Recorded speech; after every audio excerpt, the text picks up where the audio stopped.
Test tube baby की शरई वजाहत और इसकी हैसियत।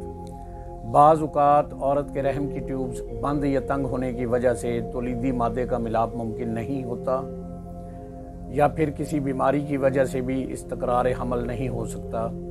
ऐसी सूरत में डॉक्टर हजरात मर्द के जर्सों में स्पर्म्स और औरत के बैज़े एग्स लेकर इनका मिलाप औरत की रहम की बजाय एक ट्यूब में करवाते हैं, जिसको टेस्ट ट्यूब बेबी कहते हैं।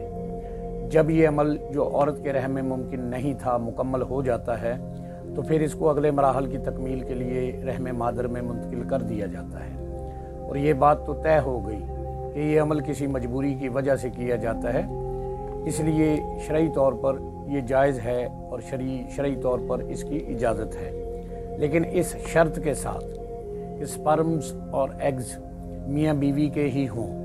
इसके बरक्स अगर ये मलाप ऐसे जोड़े का करवाया जाए जिनका आपस में ना निकाह हुआ है और ना ही इनका कोई ताल्लुक़ है, तो वो ज़ना के मुतरादफ होगा और पैदा होने वाला बच्चा भी हरामी होगा।